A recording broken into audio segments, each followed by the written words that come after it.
Welcome back to Carneades.org. Today we're going to be continuing with our series, 4 weeks of famous philosophers. In this video we are going to be looking at St. Thomas Aquinas, reconciler of faith and reason, founder of Thomism, and inventor of the 5 ways.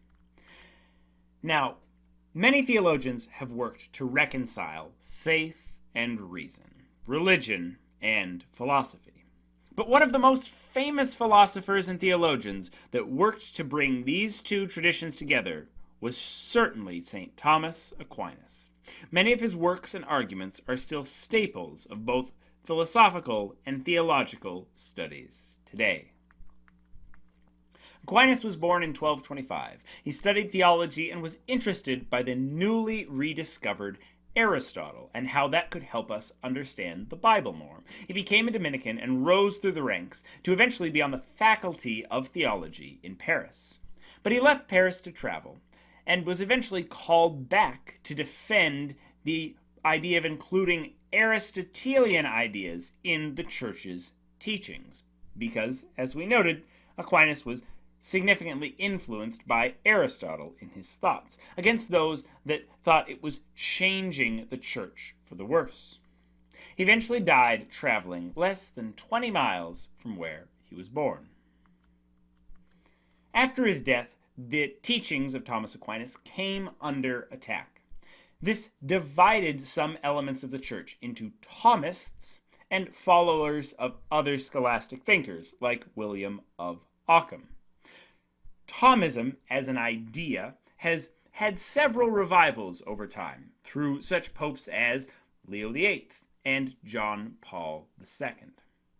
This philosophy started by St. Thomas Aquinas and continued by his followers, though it is controversial and has come into great debate throughout the time of the church, has continued to persist and has, as noted, had revivals throughout time. So it's something that has a bit of staying power with it. In philosophy, though, Aquinas is probably most famous for his 5 ways, or 5 proofs of the existence of God. Here we will give a very brief description of each. In the future, I hope to do a full series on the 5 ways and objections to them and arguments in support of them. For now, we're just going to give a very, very brief overview.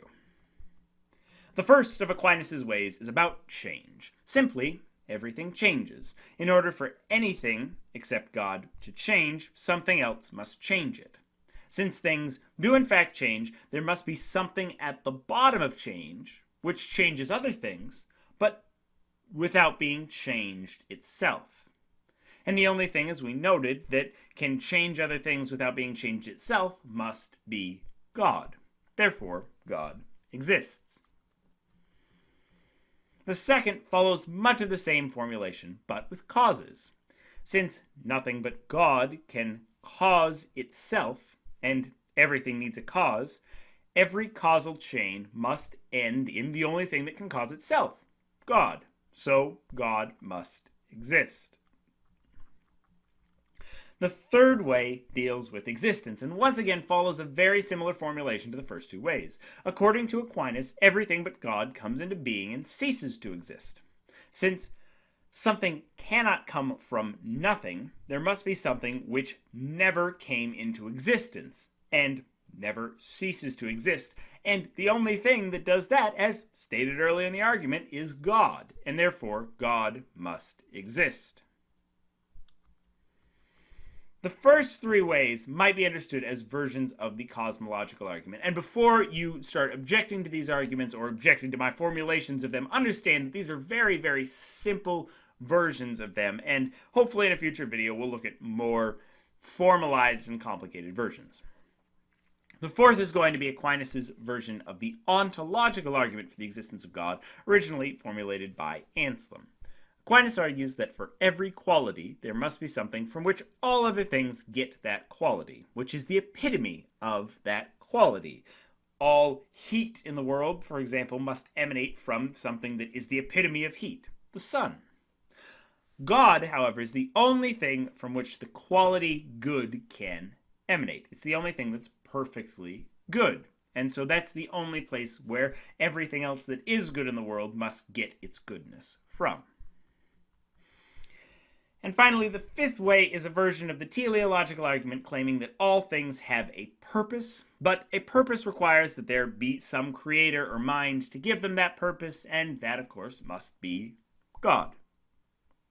Now, as I said, that was a very brief description of the 5 ways. Stay tuned in the future for more on Aquinas' versions of these, but if you want to take a look at those arguments, those 3 major arguments for the existence of God, check out my series on the ontological argument for the existence of God, the cosmological argument for the existence of God, and the teleological argument for the existence of, you guessed it, God.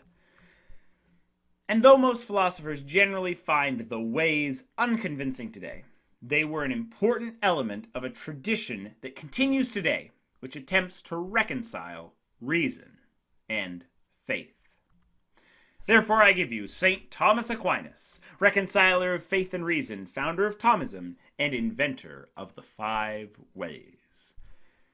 Up next, we're going to be looking at Rene Descartes himself. Watch this video and more here at Carneades.org, and watch a new video every single day all through the month of October. Stay skeptical, everybody.